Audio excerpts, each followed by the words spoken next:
Hello and welcome to this episode of the Spiced In Podcast. My name is Jacob and I'm your host. This week we are covering a bit of news as well as my experience with the book Clone Wars Stories of Light and Dark. On the news front, we got actually quite a bit going on lately between what would have been the Star Wars Celebration and Gamescom. There's quite a bit to talk about. First off, we are getting a new LEGO Star Wars holiday special to premiere on Disney Plus in the vein of the original holiday special with some classic LEGO comedy and humor. So hopefully that'll be a good time and something to enjoy in the coming months. Of course, the biggest news is tomorrow when you're hearing this on the 1st of September, we will be getting Thrawn Ascendancy Chaos Rising releasing the newest Thrawn book by Timothy Zahn, and I would say easily the most anticipated Star Wars book this year. I will be getting it on the first day, and I will try and read it as quickly as possible so I can talk about it here. They announced a while back, because it was originally going to be in August, I believe, and it was delayed till October, and then it was brought back forward to September. But when it was delayed the first time, they gave us some little bonuses for our patients. They added a dramatis persona to the front of the book, which is a little page that describes every character in one sentence, little blurbs and who they are. And then they also said they're gonna do blue edged pages for the book, which that sounded kind of cool. But we found out recently that will only be done for the first printing of the novel, and pre-ordering it is your best way to get that, but it's no guarantee. So we did get a look at the pages, and I figured it would just be kind of like a blue-edged pages, how they would do gilding pages on a Bible, if you know what I'm talking about.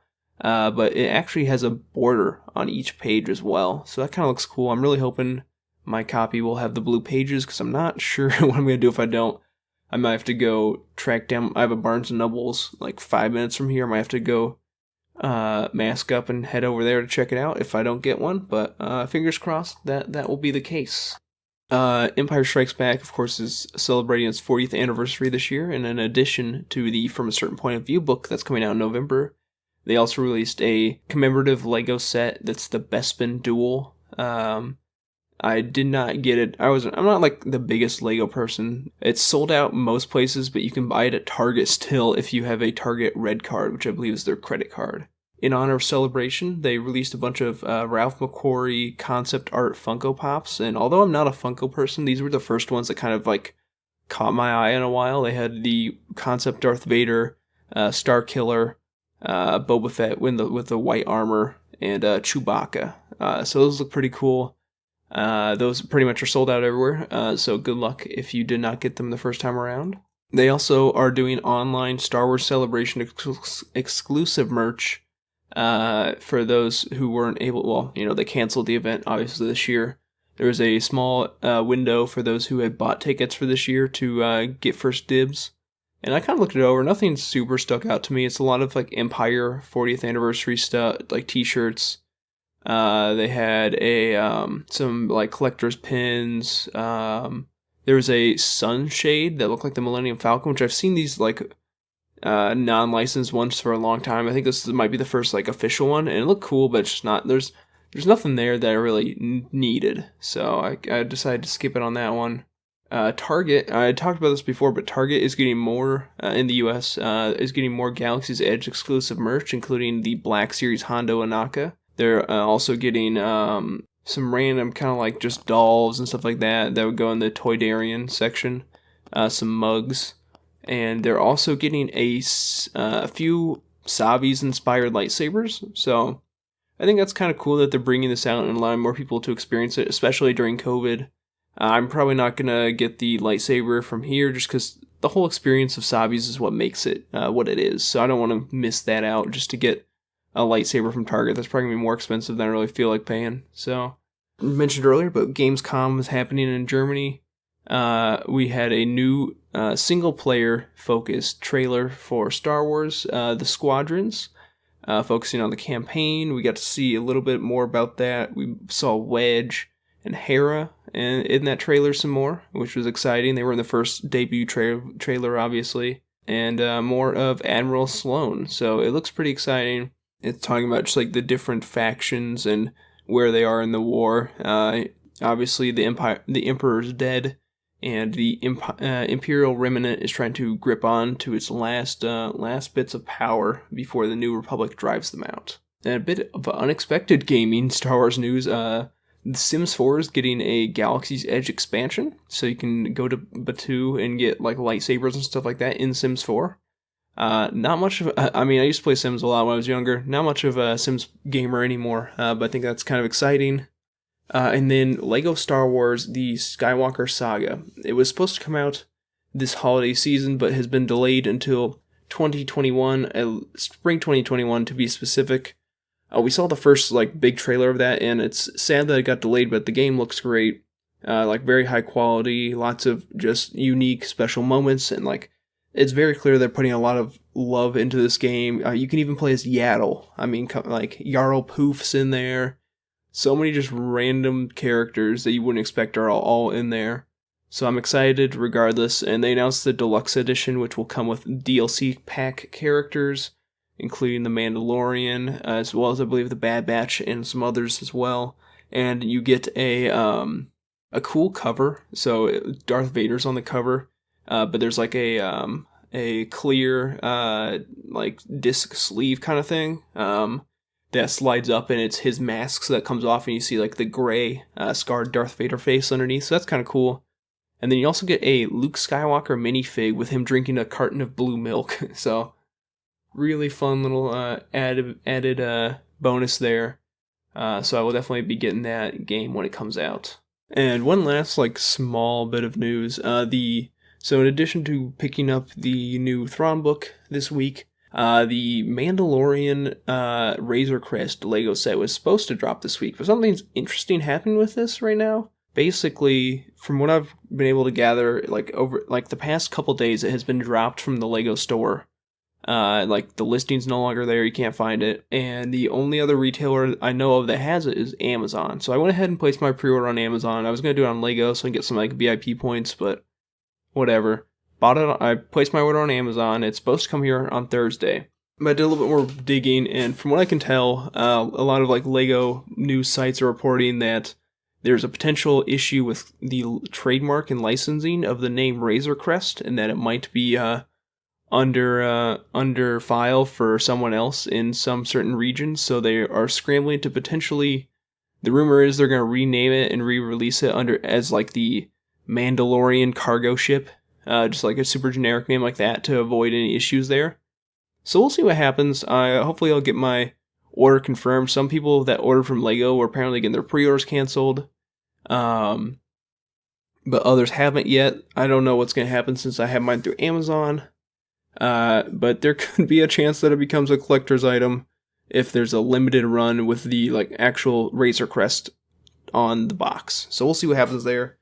I might, if it's gonna be more of a collector's item, I might hold off. But other than that, my plan is to build it, and do a video like I did with the Y-Wing, because I had some fun with that, and I thought it'd be something fun to do. So I think that's about it for news. A good amount this week, but I think we're mostly caught up. And with that, I think we're going to dive into the main part of this, which is the discussion over Clone Wars Stories of Light and Dark.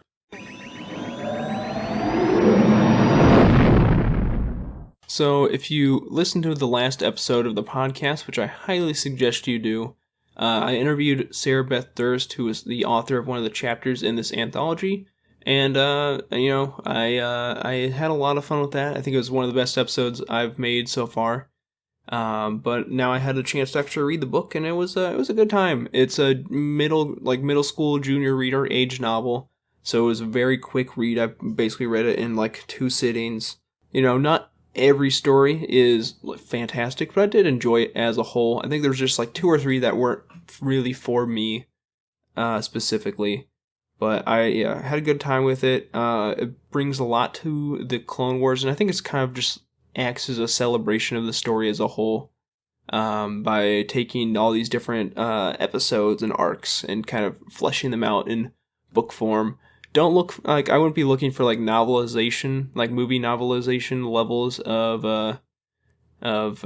like expansion, but it does add some internal monologue for a lot of this. So the list of stories are Sharing the Same Face by Jason Fry, Dooku Captured by Lou Anders, Hostage Crisis by Preeti Shabir, Pursuit of Peace by Anne Ursu, The Shadow of Umbara by Yoon Ha Lee, Bane's Story by Tom Engelberger, The Lost Night Sister by Zoraida Cordova, Dark Vengeance by Rebecca Roanhorse, Almost a Jedi by Sarah Beth Durst, Kenobi Shadow by Greg Van Eekhout, and Bug by E. Ann Convery. So, I'm just gonna kind of like, I'm gonna just skip or bounce through these, give little bits and pieces. I'm not gonna do a recap just because with the exception of Bug, the last story, they're all based on existing stories and episodes. So if you don't want to read the book and you want to see what these stories are like, go watch the show. Check it out on Disney Plus. I think pretty much all of these are based off of pretty solid episodes, or I think. So you're not like going through the drudge of the Clone Wars to get these stories. It's a lot of, I think, pretty solid standalone arcs and episodes. So the first one is Sharing the Same Face by Jason Fry. It is over the first episode of the Clone Wars, I believe. It's Yoda going to the Toydarian planet and trying to convince them to join the Republic. And it was pretty interesting. You hear like the internal monologue of Yoda as he's with these this small like trio of clones, and how he's still definitely, despite being so old, he's open to learning. I think is one of the biggest things I got out of this. He talks about whenever he visits a new planet, he always opens himself completely to the Force every single time, and how every planet is different. One line I specifically highlighted here was how he mentions how he had learned more about the Force from the younglings than he had from Jedi Masters, which I thought was interesting. Just like comparing with, you have this scene in Attack of the Clones where he's teaching, and Obi-Wan comes in about the lost planet of Kamino. You have another interesting part. I talked about actually my interview with Sarah last week, was his visions in season 6, where Katuni is his like forced spiritual guide, and it's a youngling, and it's not like he wasn't guided by Dooku, like a light version of Dooku, or wasn't guided by Mace Windu or Obi-Wan or anything. He was guided by Katuni, a child. So I thought that was interesting, that he, again, he's able to learn, but it's not, he's always open to new ideas from regardless of where they come from. I thought that was cool. And then we got the idea, you see this explicitly in the episode that clones aren't all identical. It's a good setting the tone episode for the whole series, that the clones are individuals with feelings and emotions, and you see that in the episode where Yoda kind of identifies how they're all different in their own way. But you see the internal side of that, where Yoda's kind of looking at them through the Force and seeing how they're all different in that way as well. So thought that was cool. The next story is Dooku Captured, which is probably honestly one of my least favorite. It's Dooku making a holo recording for Sidious, entailing the time he was captured by Hondo, and how that all happened. It's a little strange. It reminds me in ways of Dooku Jedi Lost, because that was all the like story construct was that Asajj was listening to a bunch of old holo recordings he had made. So there's similarities there, but it's just, I don't know, it feels very weird. Because it's Dooku in his pompousness, kind of like relaying a story. I feel like some of the weakest chapters in this book were chapters, with one exception, were chapters where characters were telling a story, or relaying a story about themselves. So there's one with Cad Bane, that are just kind of weird. They feel off. Like Cad is one thing. I can't honestly envision the Count Dooku that we know sitting down and like transcribing this audio log. And The weird thing is, like, I mean, it's Count Dooku, so he'll like sprinkle in like very advanced vocabulary, which I feel like it's like there are times where like I don't know, I don't even know. Well, with context clues, like I obviously figured it out, but it's like I don't think middle school students will be able to follow some of this. Um, so it was a little, it was not my favorite. He like goes through all this telling the stories like, maybe I don't want my master to know all this. Delete audio log. It's like what? Okay, all right. So whatever. So there was that one. The next is Hostage Crisis by Preeti Chabir, which was Padme gets captured in the Senate chambers, and Anakin is without his lightsaber trying to rescue her. I thought this one was kind of interesting. It was from Anakin's point of view. He is definitely, he's everything you think he is in the Clone Wars, where he's, I feel like just like not emotionally mature. I feel he, talks about how even in his internal monologue, he tells how democracy is flawed, but he sticks by Padme because he loves her, even though her belief in democracy is misguided. So you definitely get that flavor of Attack the Clones Anakin, where he's like, well, you just have to make them all believe. He basically advocating for a dictatorship, and you get a little bit more of that here. So this was just a nice solid chapter, definitely enjoyable. The next one is Pursuit of Peace by Anne Ursu, it's about Padme speaking before the Senate to try and basically dissuade them from spending millions and millions of more credits and extending the war. It's where Mina Bonteri gets assassinated. I thought it was very interesting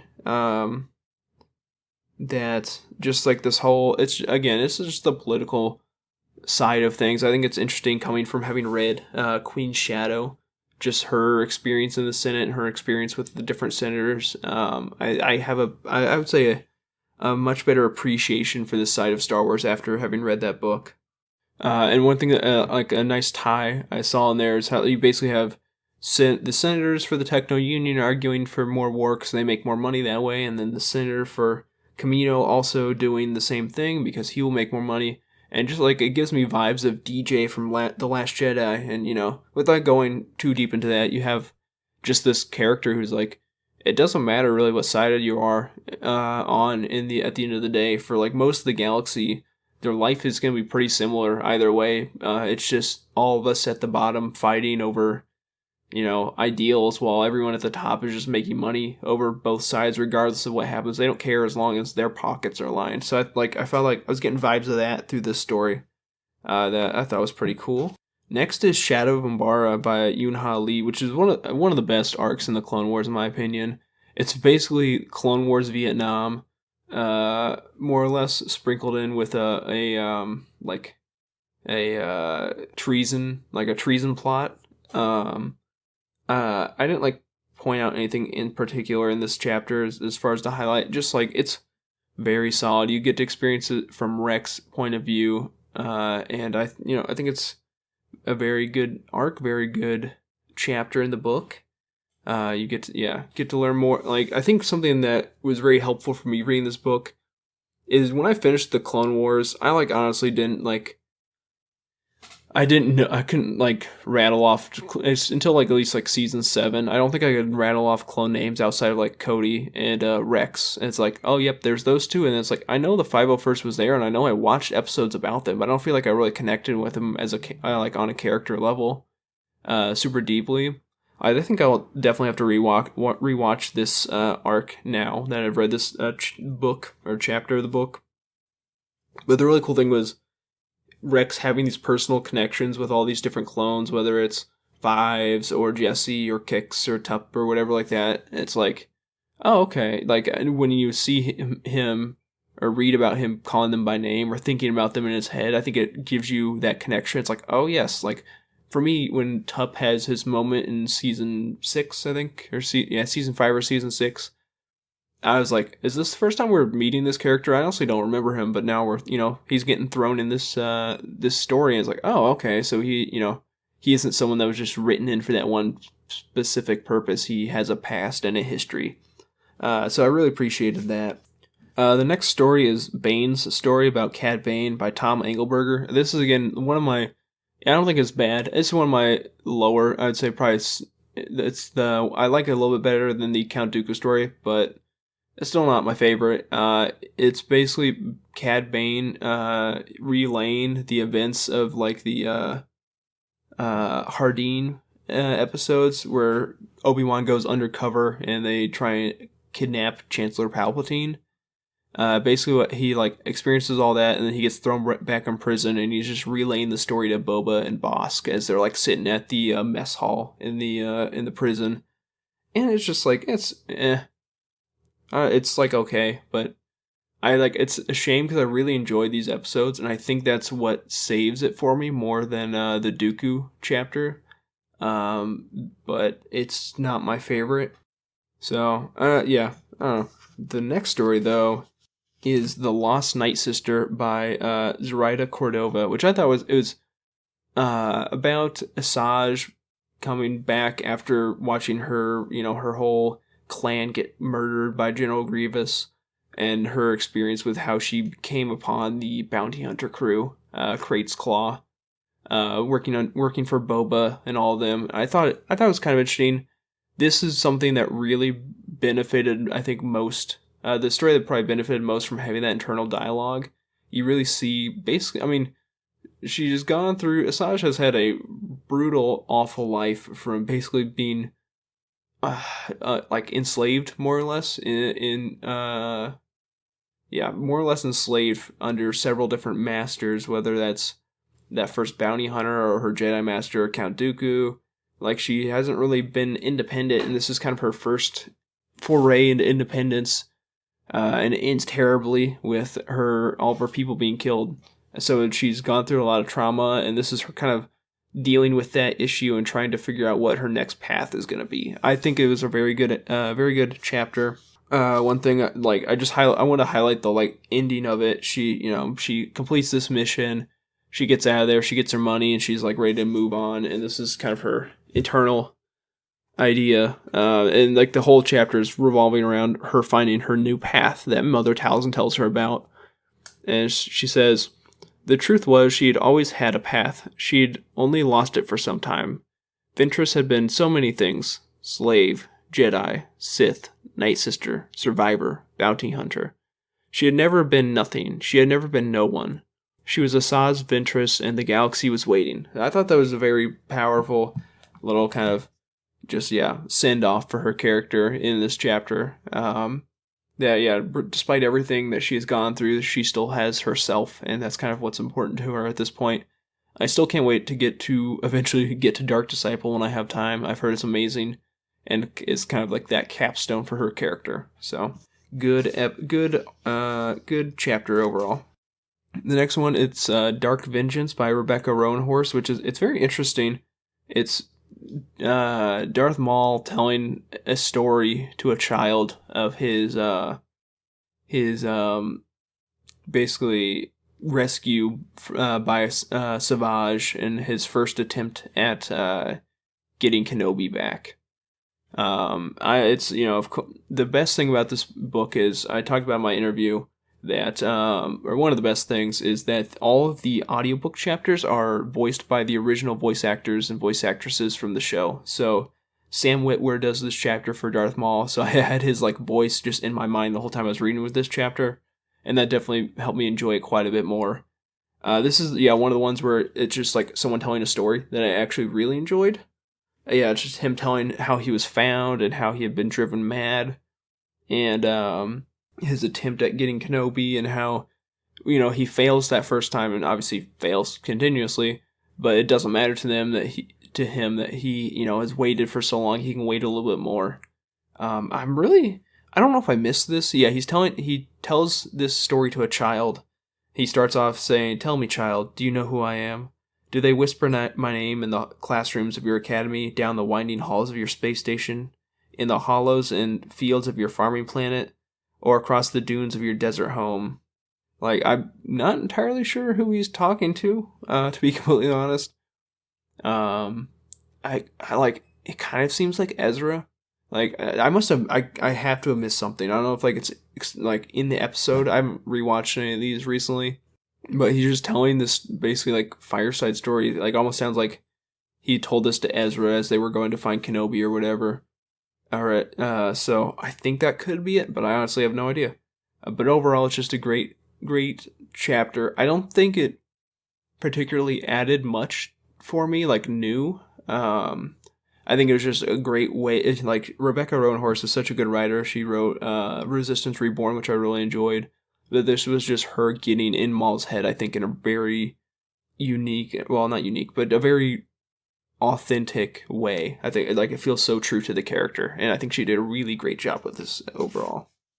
Next is Almost Jedi, which is of course the chapter I interviewed Sarah Beth Durst on last week.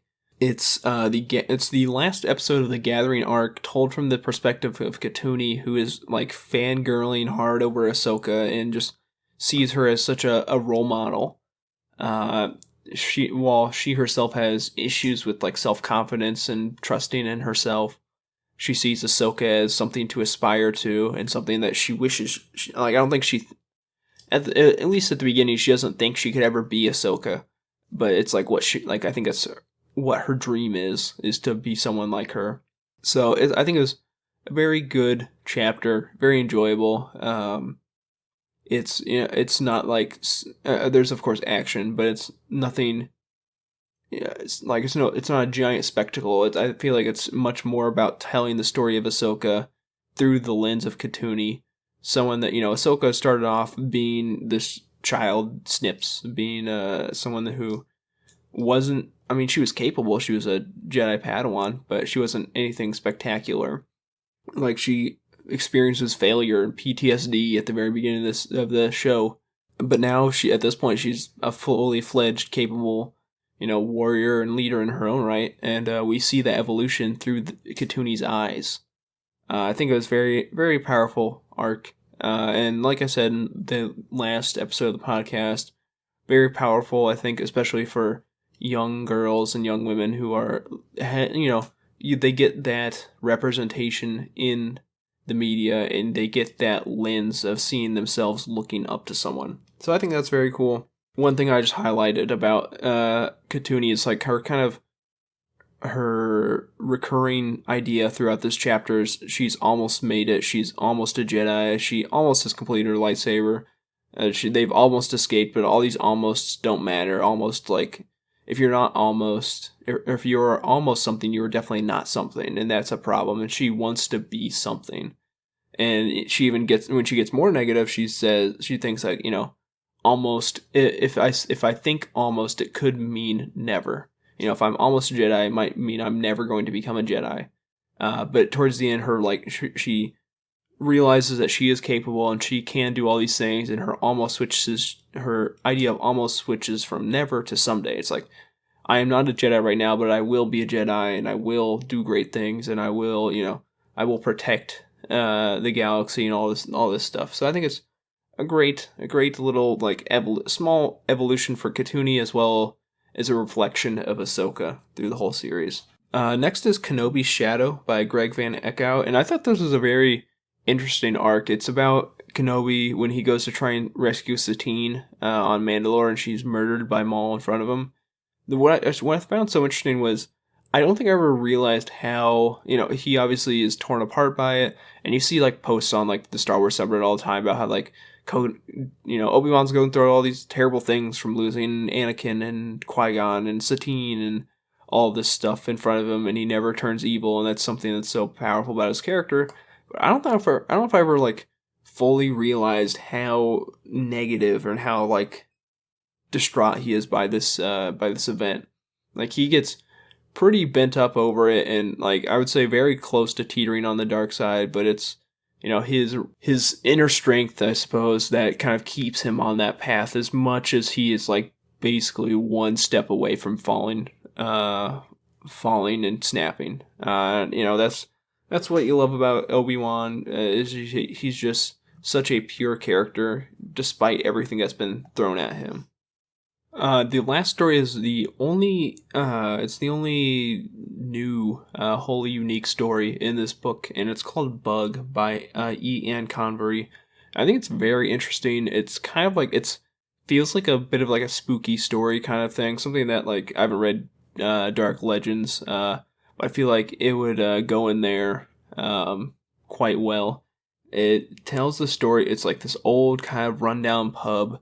It feels like honestly, I was reading this, I just felt like I was like in a Tim Burton story, kind of. Um, and there's this girl who's like cast off and treated like crap, by her parents, and her name's Bug. That's all she's called, and she basically is just sweeping up around this backwater planet inn, and the only people that come in there are they're not in a good place if they're at this inn. And also it very heavily reminds me of the innkeepers from the Les Mis book and musical. I haven't read the book, but I've obviously seen the musical, and the just like they're scheming and wheeling these people, and the girl is basically treated like crap under them. Very very reminiscent of that. Honestly, it has to be at least someone inspired by that story.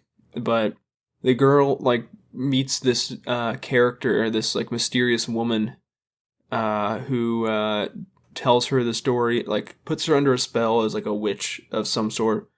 Puts her under spell and then tells her a story of her home, or not of her home, of a woman that lived on Dathomir that we later are told is her. It's like never really that secret. It's quite obvious.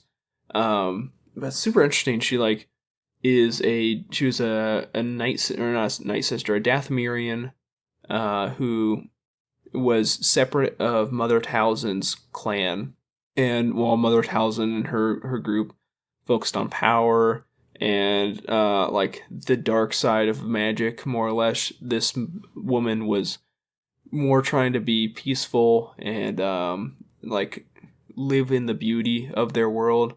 She was a crafter. She made like magic bowls and plates and all this stuff, and her wares were very valuable.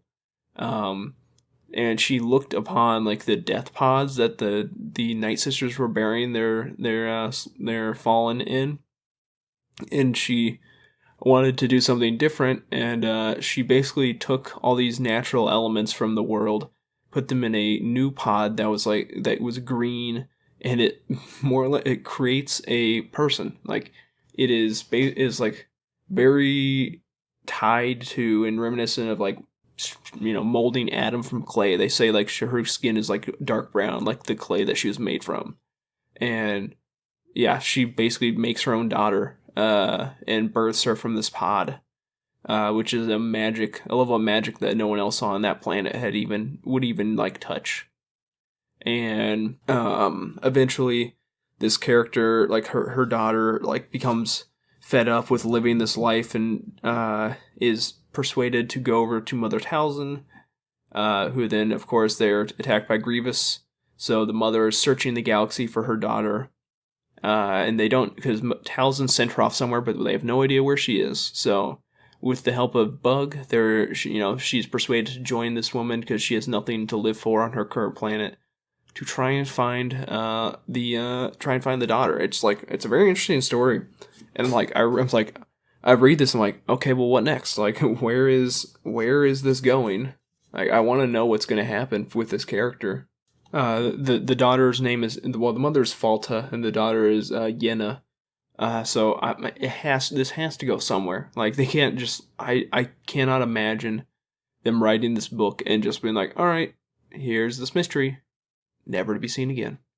I don't know if it might like show up somehow in a Bad Batch arc in that series, or what, or like just another small book or something. I don't know, but I was like, okay, what's next? It's like I gotta know. This is just one of those things where it's like it's just very interesting. It's cool to see a different side of the Dathomirian culture that isn't just Mother Talzin and Asajj and all the acolytes and stuff like that. That I don't, maybe it's something that Night Sister Mirren from Fallen Order will tie into. I don't know. I don't. It's definitely not. She's not the lost daughter, if that's what you might be thinking. definitely not. Mirren's obviously very pale, and this daughter had dark brown, or a brown skin. So she probably looks incredibly human, although she had like some marcations and stuff on her face and stuff like that. But yeah, I be very curious as to where this goes. I thought it was a cool way to end the book as a whole. Again, overall, I did enjoy Clone Wars Stories of Light and Dark, and I'll be writing a full review of that on the spicedin.com, so you can go check that out, in addition to, of course, this episode. So, and also, if you've gotten this far and haven't checked it out, go back and listen to my interview last week with Sarah. I think it was a really fun way to get ready for this book, and hopefully have some long shot, but I'd really like to have some other authors on here at some point. So anyways, I think that's it for this week. Thanks for listening. I will hopefully have a Chaos Rising podcast out as soon as I can, as well as a review on the website. So if you liked what you heard here, check me out at SpicedInPod on Twitter or Instagram. You can also check out the website, thespicedin.com.